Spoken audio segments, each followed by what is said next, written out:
Hello and welcome to another episode of the Idealized Science podcast.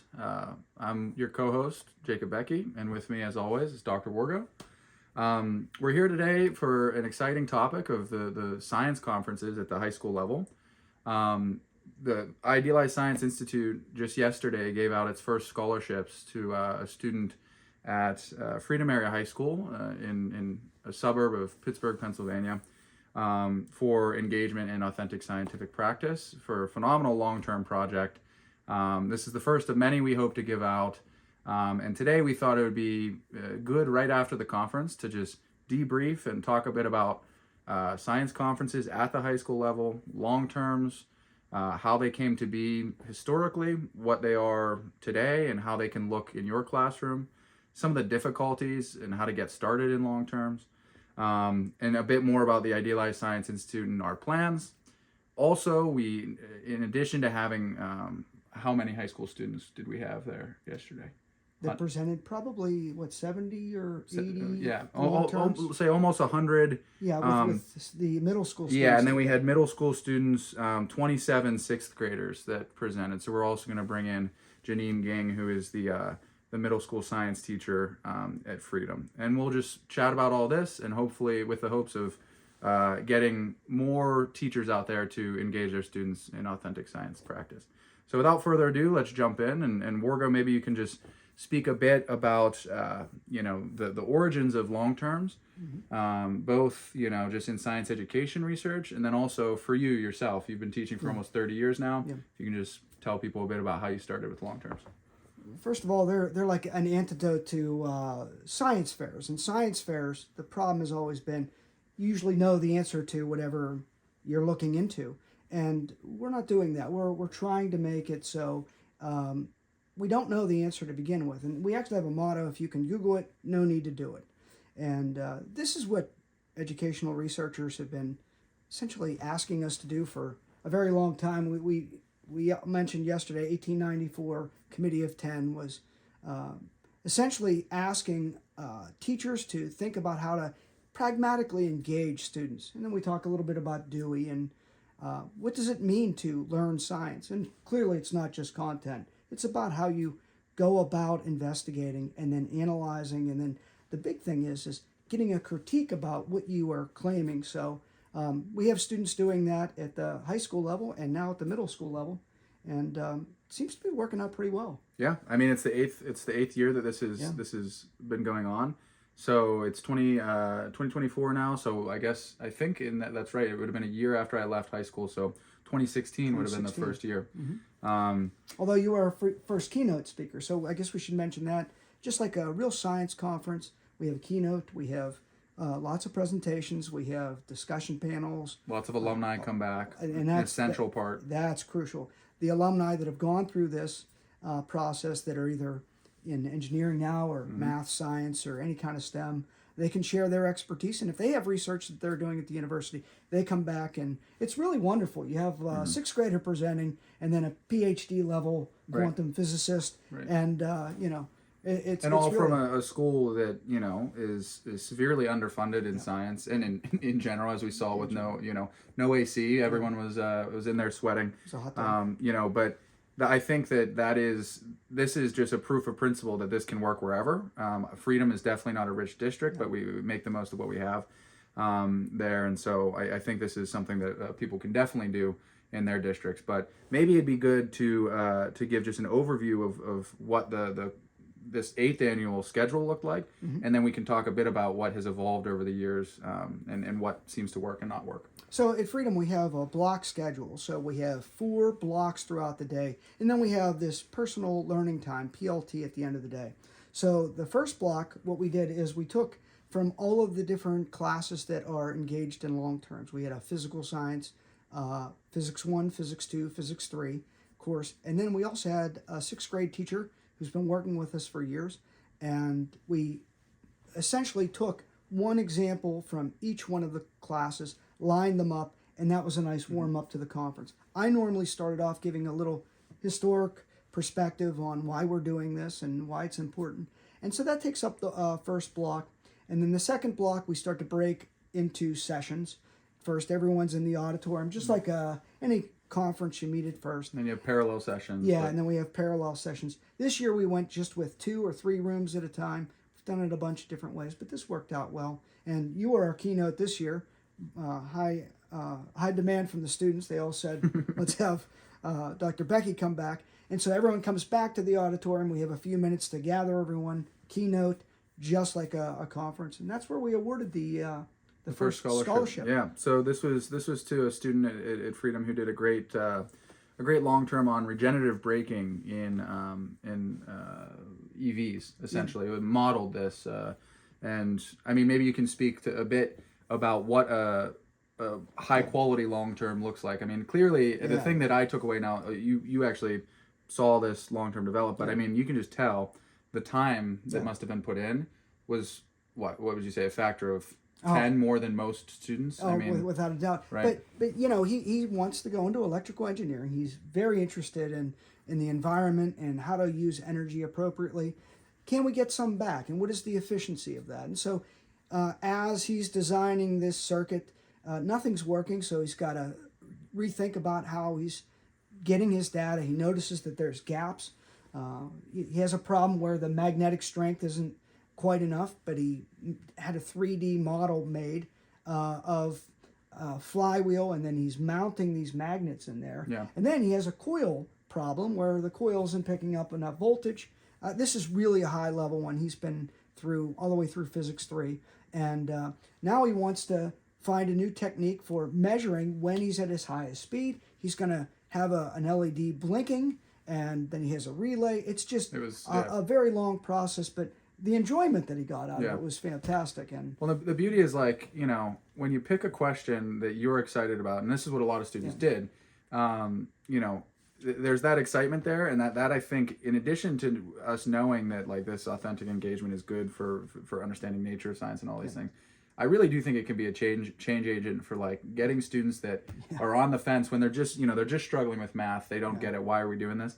Then they have some moment out there doing experimentalism where it like clicks, and they're like, oh, there's something here, you know. Wait, and that one actually required a bit of equipment that we happen to have in the lab. We encourage everyone to never spend a cent on their long term.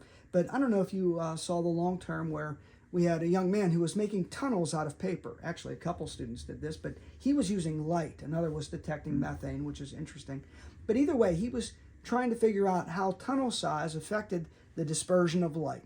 And, you know, that's pretty straightforward, the data collection. But as he was changing one variable, he then took and made a graphic of how those changes were changing with distance, if I'm not mistaken. But then he took and used his ideas that he's learning in upper level mathematics. He took the slope of every one of those lines, transformed that, and gave us a new type of graphic that was showing rates of change over time. And essentially he's taking the derivative of this, and it's just wonderful. So the ingenuity that these students are showing, tying it into the mathematics that they're currently in, there's just, you know, out of all of them, I mean, there's so many great ones. Right. And you know, even the 6th graders, you might think they're not into the upper level mathematics.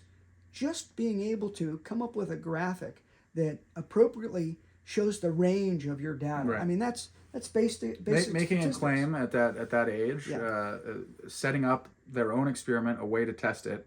You know, the kid that was interested in understanding how the golf clubs that varied. was great. This was great. The drag on the airplane wings, experiment, using a hair dryer to try and model like a sort of a wind tunnel. All these things, just having students come up with authentic solutions to their problems, it's great. And you know it's a good one. Sorry to interrupt, but you know it's a good one because most students want to end up making a positive relationship every time. And you see some of them, they're like, look, it doesn't look like there's a relationship.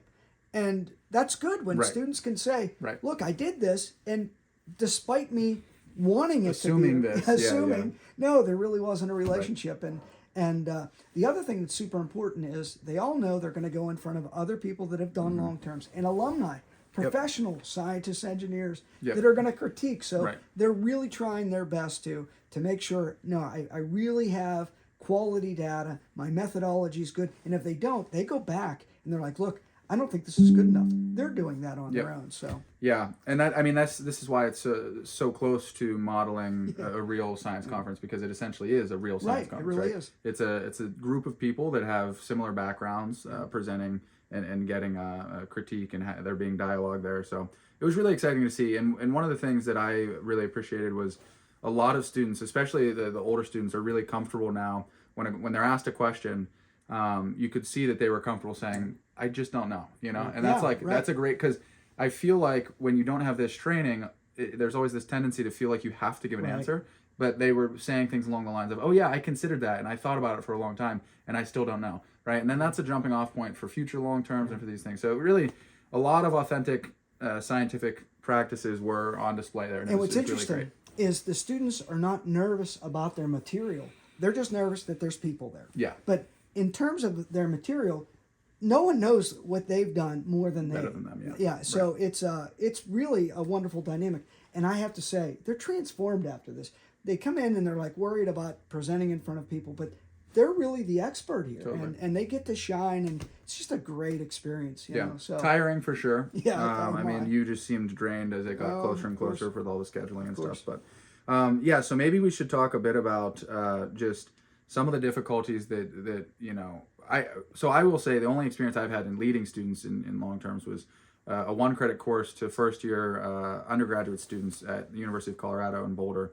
And so it was about 20 students, and I think we had about 6 groups. So I was aware and helped people sort of settle on six projects. But we had small groups working together, as opposed to at Freedom, where every student does their own long term. yeah. I think every student doing their own project is better, Yeah. but I think that you have to face the fact that at some schools are big enough that it would just be Yeah. intractable to have every student In do their modern own. science, rarely do you do something Right. on your own. That's why it's a great experience. But that's because- why it's idealized as well. It's idealized Yeah. because you're in charge of everything. Yeah. You don't have to make compromises with the other person. Well, and then in group projects, there's always one person doing Yes. a majority And of if you stuff, have and 3 in someone's a sitting there group- writing. Yeah, someone's sitting there doing nothing. Someone's doing all the stuff, and Yeah. someone's writing. So there's always this dynamic. But what would you say? So first off, at Freedom, you started teaching, 1997, or was it a little Not later? 95, 96 was my 95? first school Okay, year. so when did you start doing long terms for every student? I think probably 5 years in sounds about right because Okay, so maybe one of our 2001, teachers, 2002. who's a teacher that was a student. Miss Goodson. Yeah, she Did she one? did hers, and she's been there 20 years now. I don't know. Whatever. Okay, so So early let's just 2000s. say, So you've yeah. been doing it for at least 20 years with students. I think it's actually 24 years now. Okay. Yeah. So over that time, I mean, you've worked with each student to help come up with projects. What are some of the main takeaways? Like for me, in 1 year, the biggest thing I can say is that picking a seemingly simple Yes. topic is that if I could just keep every time they would come back to me with a new idea, and I'd say, can you make this simpler? Can you because they think, I'm going to do something on black holes. Right, Okay, yeah, let's let's be. Yeah, so like something as simple as a pendulum, we know Yeah. it can just be so good for probing a simple mechanical system, making claims, and seeing that it's not so easy to get data to back those claims. Yeah. So what are some of these sort of things that could help teachers help their students enact these? Well, the first thing I would do is I would do one as a class, Yeah. right? Like let's all work on some seemingly simple problem. Realize that when you keep asking questions, you realize maybe I don't know the answer, and we need to go back and recollect data. So I think that's the way to start. And then, whenever they're comfortable, if they say, "Can we do a group of 3?" Fine. And some might be comfortable doing it on their own. But let me ask you a question. When you did a long term in high school, and you've seen the 6th graders, and you've helped with the 6th graders, and you've helped with the high schools, and then you did this at the university. Yeah. Did you notice much of a difference? No, there was granted, first year undergraduates are pretty similar to high school seniors, right?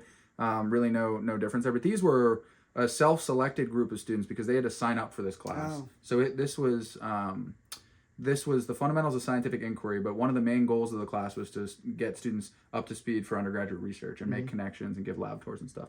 So these were some motivated students. Yeah. So they were really good. That said, you run into the exact same problems with, I'm gonna test the some super complicated phenomena. And Test neutrinos. right, with, and it's like, okay, and then I managed, I showed some demo. We did the pendulum. Yeah. So for people listening, in the Idealized Science book that Dr. Wargo wrote, he outlines in a very detailed fashion how to implement this sort of the essence of the long term, taking students through discovering the period of the pendulum experimentally, right? And this can get hits all the nature science inquiry, all the things that you want. And it really is detailed, like excruciating detail, so that like you can just read it and do it. And so you recognize this is a long process and you have to take it slow, and so it really it's a slow burn, slow burn to get through, but once you do, it's like, okay, this is how it's going to actually play out. And it changes the way that you approach problems. Instead of thinking about getting things done,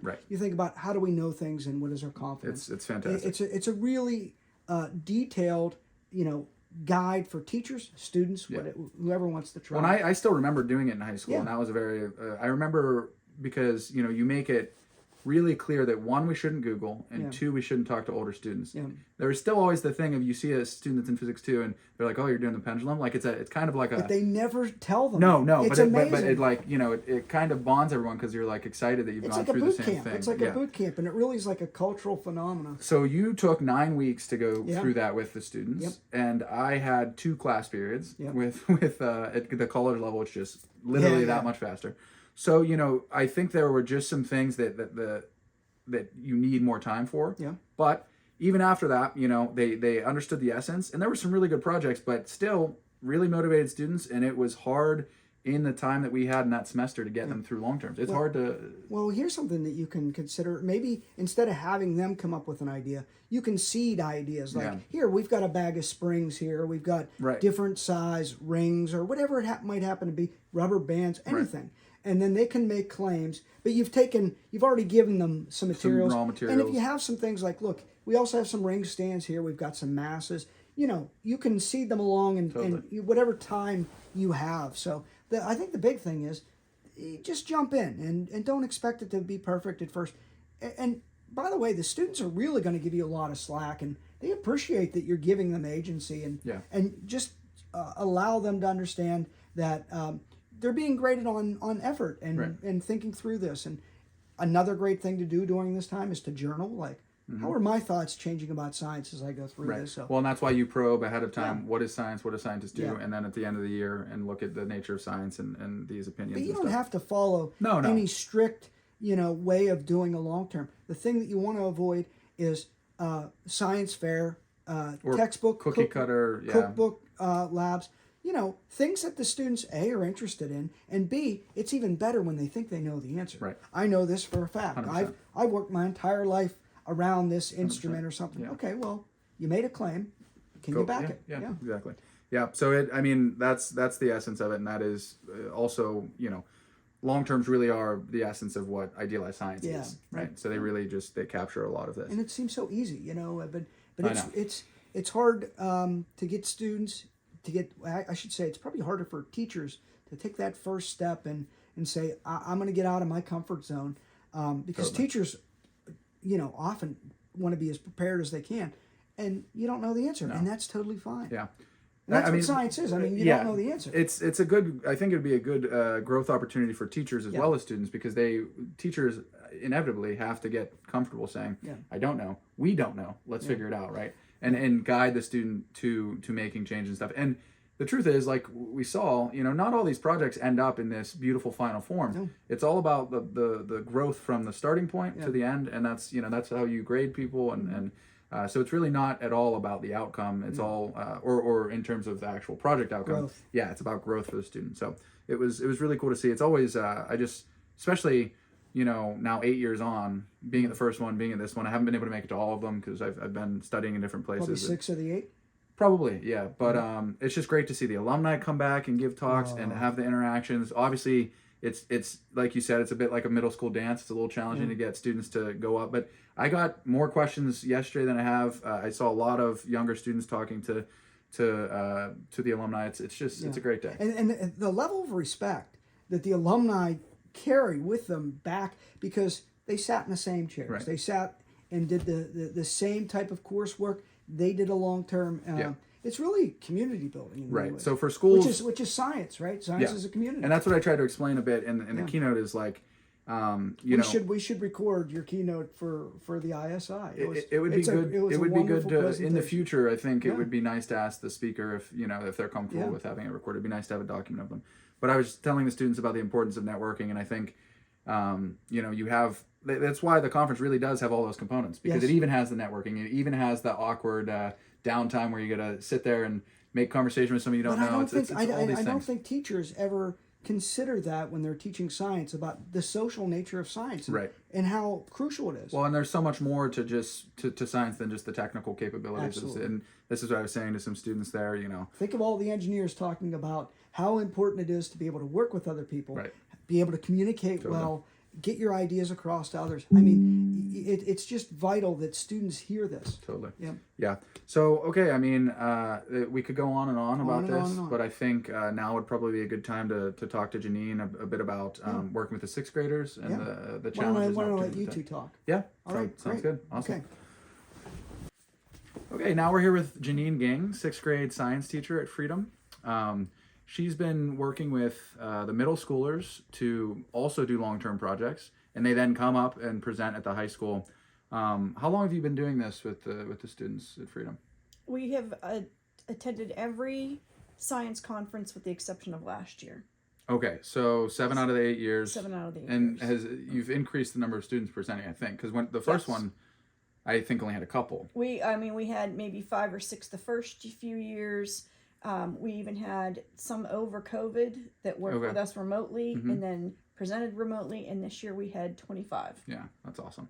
And all the presentations were great. And they present, there was a sixth grader that presented on the main stage in the auditorium in front of everyone.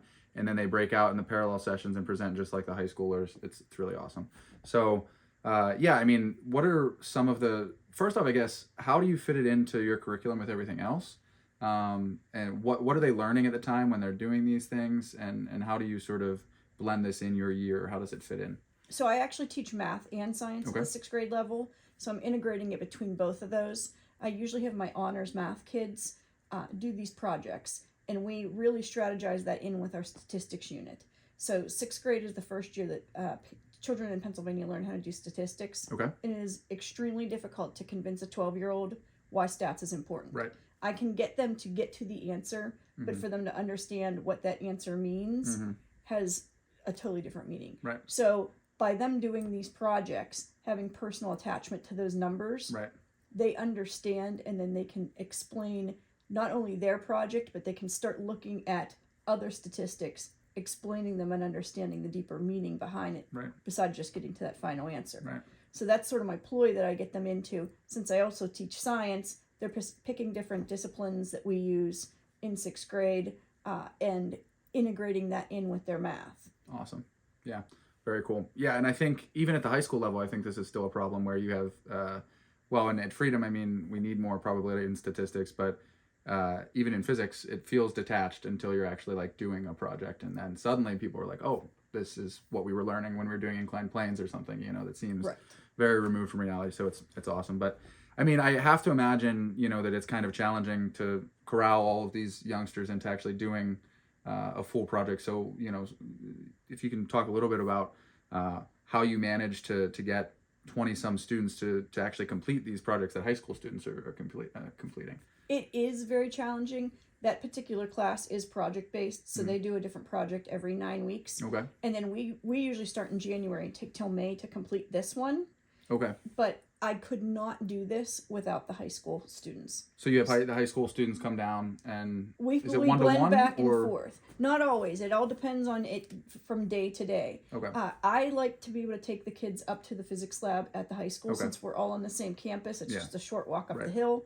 They love going up to the high school. It's a special treat for them, and to see everything. We have access to more tools and equipment up there. So when we try to pair them up at first, one-on-one, one-on-two with the high school kids, get ideas down, get a question that they want to find out about, build their claim, and then we can start helping them and directing them into designing whatever the experiment they're going to be doing. Right. And that's when, they think that a lot of things are impossible. if somebody wanted to do something on roller coasters. I'm like, well, you don't actually have to have a roller coaster. You can get your Connect kits that you're always playing with and scale things down. Right. Somebody else was really into aeronautics, and he's like, I don't know how to do this without airplanes. Right. So he designed a 3D wing and put it on an old skateboard and blew it across the floor with a hairdryer. It was a great project. And when they see, okay, I don't actually have to have that real thing. I'm simulating this in some other way. I had a girl who she wants to become a chef, and she said, I want to do something with knives because when you're a chef, that's an integral part of your equipment, but I'm not allowed to do anything with knives in school. So we built inclined planes with putty, and she was dropping them and measuring. So once they can start to see, okay, I'm doing things in different ways. Building analogies from the thing they want to what they actually have access to. It makes a big difference. Totally. And it's interesting to see their problem solving processes along the way. I had a girl who was doing an experiment about a sweet spot on her softball bat. And she was like, okay, I can't drop the ball because that's not going to be consistent. She tried rolling it off of things. It wasn't working. And she finally came to me and she's like, I need a tube because I can drop it straight on then. And we got big old RAM board paper that was laying around. She built a tube, taped it onto the side of a filing cabinet, and it worked perfect. That's awesome. And it took her so many different times. And, they think they're going to go out and do this in 10 minutes. Oh, of course. Yeah. And when I tell them it's going to take you 5 months. They're like, what? Right. Yeah, no way. And so it's probably, I assume it's one of the longest things they do until that point by far, right? The longest thing they've ever worked on. So even on. that alone is great. It starts to build the grit and actually sticking with it. But the first few weeks we go up at least once, sometimes twice to the high school. We use our academic support period, which we have a lot of flexibility with. We get, depending on the day, however many of the physics club kids can come and work with us. And then some of the kids still need help just developing their presentations. And then we go through and we practice. And they got very good this year in particular at critiquing each other and helping each other. That's great. And little things like, you don't have a picture on this page, or I know what you're trying to say because I saw you doing it, but nobody else will understand unless you put a video in here. Which is great. Or explanations, if they're copying a little bit too much from a source, they're like, oh, you're going to put that into your own words. Right. Because you don't talk like that. You can tell that this is clearly from Wikipedia, something along those lines. Yeah. So they were very helpful to each other. Great. Yeah, that's awesome. And that's what you want from a science conference and just science education in general, is you end up getting the students actually helping each other and growing together. And because all of those skills are useful beyond just the project itself. So, and rarely really cool in the real world you get thrown into something and it's told, you're doing this completely by yourself. Totally. You work with a group, and you have to be able to take that criticism, work and mold things so that it becomes awesome. Absolutely. And I always tell them, I said, we're very, very hard on you to get to this end. Yeah. But when you're there, it's spectacular. Right. It's and worth all of it. It always is when we see them present. It's always fantastic. Seeing the kids that young be on stage in front of so many people presenting, they seem nervous, but they always seem really excited after. And I feel like it could. I guess you've had students now that have gone then from 6th grade and then done long terms at the high school level as well. I've had several. Right? I've had several this is done it. Obviously I wish that ideally students I think would do this in science every year, but it's awesome that they're doing it at that age and then now doing it at the high school level. It has to be really cool to see. So quite a few of the kids who were seniors this year and mentors had presented when they were in 6th grade. Yeah. And I had about a dozen that year, and I think all of them were helpers this year. That's awesome. It is. I really think it's a change agent, and I want to see it expanded more in our schools. It's just compare that to the labs that give you a manual and say mix this with this, and then they do it. They fudge the numbers so they get the standard error low enough, and then they're like, okay, I'm done, turn it in. That's not making any change. But I feel like what you see with these 6th graders presenting at the conference is potentially making a lot of. And I have to say, change. Freedom being a smaller community, the kids know each other, and families know each other. And my high school kids, I say mine because at some point they were mine, and they sat in my 6th grade room, but they really step up at helping. I've had, one year I had somebody who was doing something on fishing, and one of the high school kids went and picked the kid up. They went out fishing over the weekend. Not only did they have a fun time fishing, but they completed whatever needed to be done for the experiment. That's great. They'll come down to my room during academic support and say, I need to take so-and-so out to the football field. I got permission from the principal to take them out, and we're going to go collect data or collect do data whatever on whatever their experiments are. It's awesome. So they come down and check on them as well as us going up to them. And the fact that they get to go, and I always tell them, I'm going to treat you like a high schooler for the day.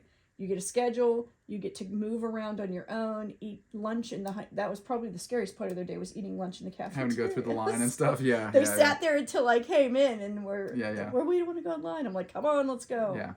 But even then, it was really neat to walk into the cafeteria to check on them, and they're sitting right with those groups of high school kids, including them for the day. Awesome. Yeah, very cool. Yeah, any other thoughts? I mean, I think you shared a lot of useful things for teachers out there. I mean, it's a challenging thing for sure, especially at the 6th grade level. But I mean, clearly the outcomes are phenomenal with all these projects. I think you have to have a good support system in place, and Dr. Wargo and I being able to work back and forth and have that support. Or if I'm clogged with an idea for somebody, I can run it past. I got so and so who is interested in this, can't quite think of something that is blends those interests and stuff, right? Yeah. Or that is acceptable for them to be able to accomplish in this period. Yeah, correct. Totally. Yeah, and that's where I think the Dr. Wargo, but also the other high school students comes in, like the ones that have done long terms can give some insight, and then you just get this community. It's really great.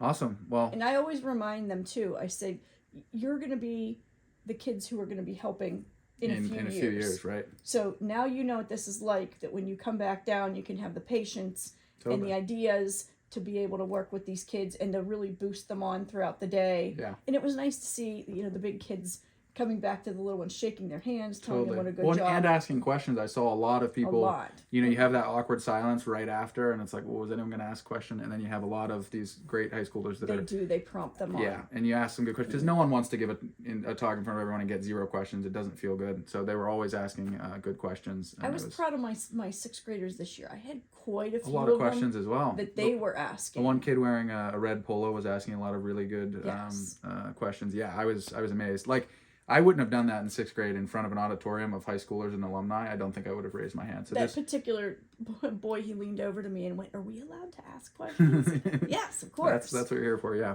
yeah. No, it's awesome to see. Sweet. Well, thank you for sharing your insight. And I mean, we'll talk to you in years to come as we hopefully expand this, like at Freedom and at districts in the area and beyond. But yeah, it's great to chat with you. Wonderful. Sweet. Thanks.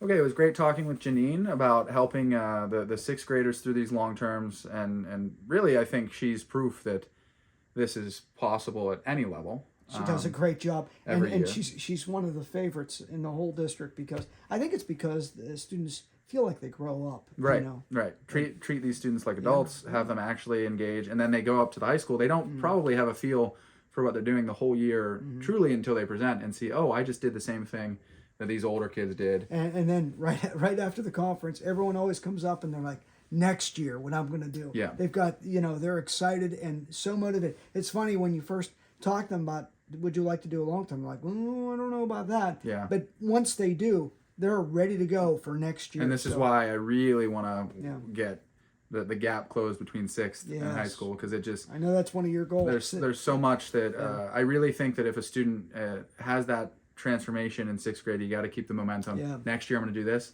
Get started. Imagine where they could be after. Well, I mean, if you did that for 6 years, it's crazy. You know? 6 years, and that's something I hadn't considered till Janine and I were talking. There was, at that age, projects take a week, 2 weeks, and that's long, right? You do a book report or something, and maybe it's a month. Mm-hmm.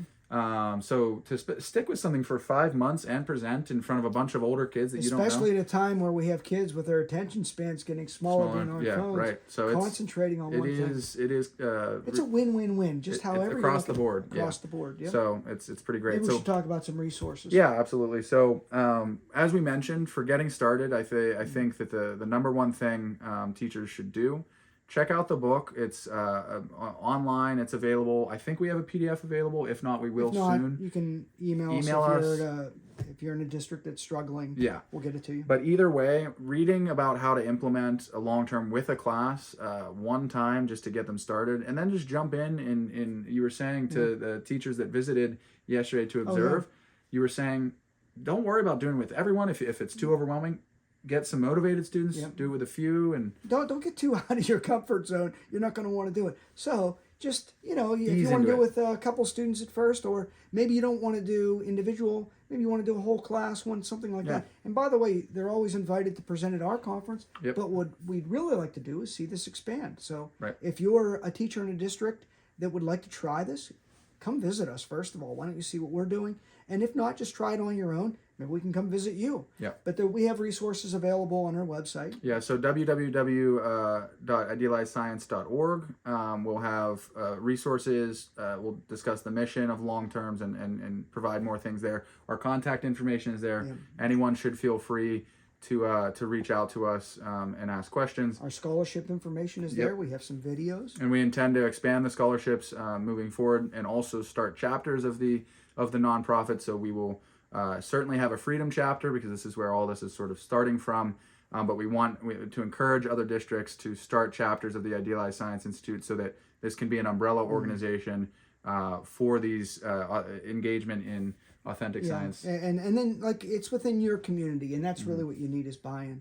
We also have another site, the www.sciconhs.org, which shows a lot of example of long-term projects. So that's another great resource. Yeah, and you've been running that for the years. Maybe not the first year of the conference, but certainly there's 5 or so, 6 But there's lots of examples, lots of resources. If you're worried about grading, we have rubrics and then some suggestions on using those. But there's lots of resources. There's a few articles there that we've published.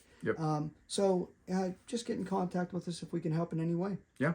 Absolutely. Well, as always, thank you for listening. And if you want to consider supporting the Idealized Science Institute, there's information for how to become a sustaining donor on our website to support this podcast and all of our endeavors. And so with that, maybe we'll just thank you all again for listening, and we'll see you in the next episode. All right. Thank you.